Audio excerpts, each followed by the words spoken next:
Sabi nga ng boyfriend ko, nagulat daw siya. Kasi before, yung first time namin magtsuktsakan.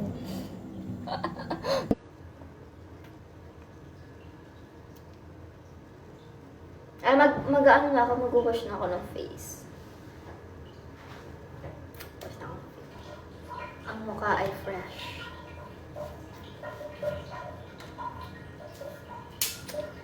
Kaya sa mga nasabi dyan, naka-filter lang ako. Naka-makeup lang, kaya maganda. Tignan mo yung ngayon. Charot. Tignan mo ako.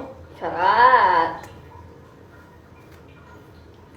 At least maganda ang aking face. Makinis. Mas makinis pa sa budhi mo. Charot. Joke lang. Baka may ma-offend.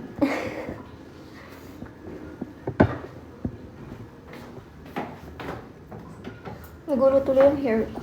Bukas na lang ako magti-tiktok. Pagod na ako. Wala pa din. Grabe yung tagal.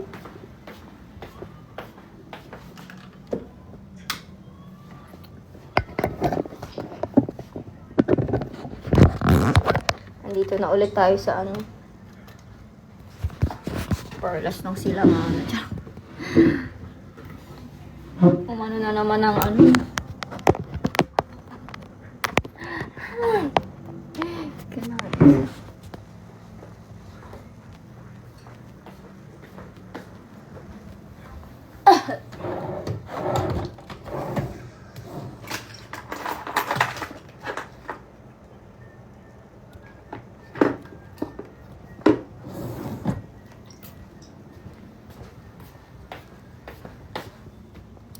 Mag-use na lang tayo ng ganito.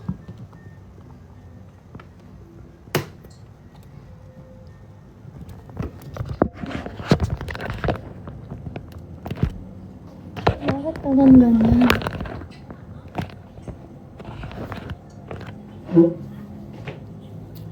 Diba? Suklay lang ako.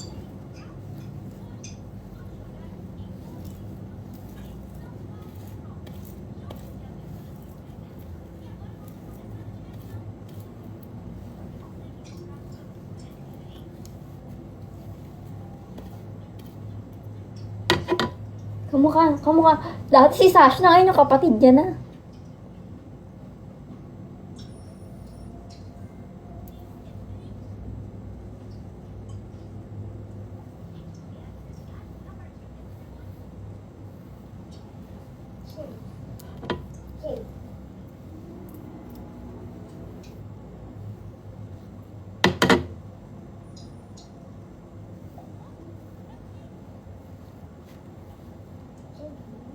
Maybe for you.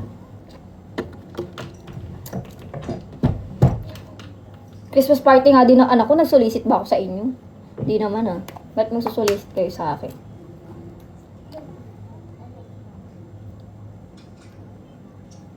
Wala kang pake. At least, maganda ako. Kahit anong sabihin mo, maganda ako.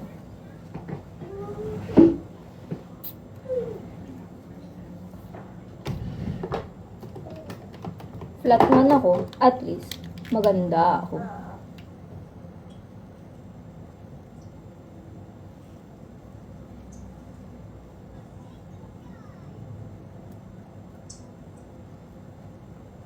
Visit, grabe talaga. Hindi matanggal.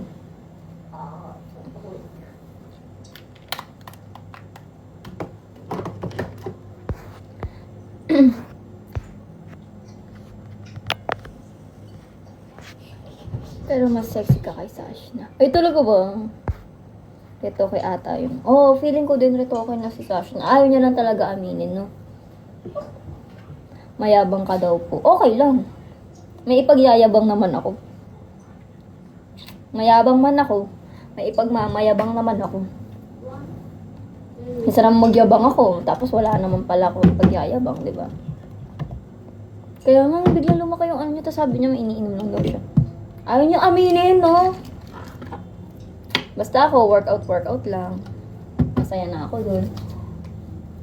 Hindi magpaparitoke, hindi magpapa-filler ng kahit ano. Workout lang. Sipag lang talaga. Sipag lang, charot lang. Pilates lang, tas gym. Diba? Nag-gym din ako, guys. Pero hindi palagi. Kasi ayoko magkaroon ng malaking muscle. Gusto ko yung Pilates princess yung hugis ng aking katawan. Yung walang muscle. Tapos yung puwet ko, ganun. Malaki. Sabi nga ng boyfriend ko, nagulat daw siya. Kasi before, yung first time namin mag-tsuktsakan.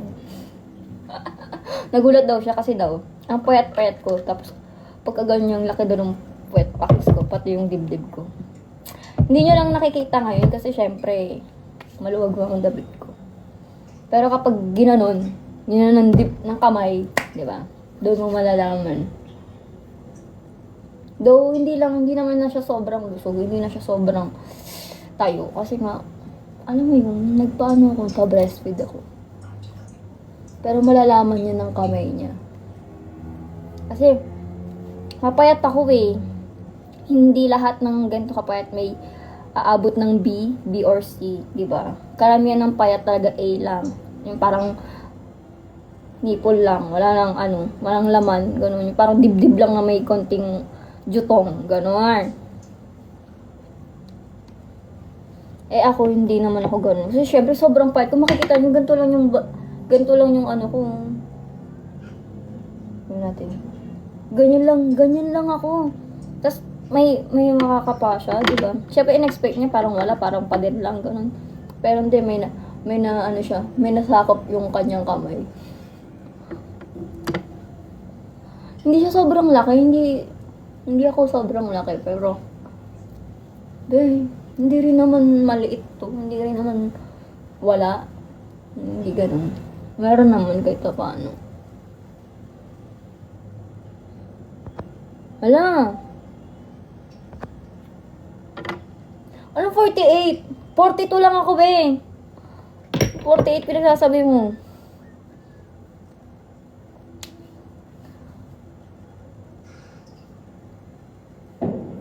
Oo, ganun. Kailan ako nanganak? Sumeksi lalo.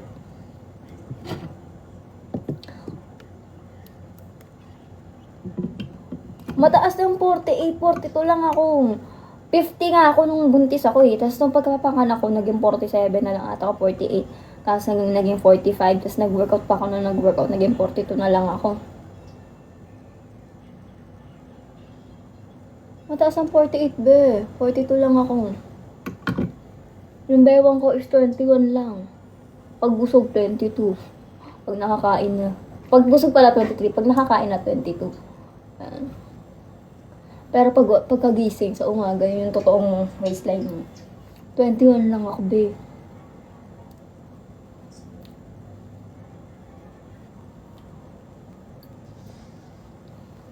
Ala, na-restrict na naman ako. Relive ako ulit. Visit, na-restrict na naman pala.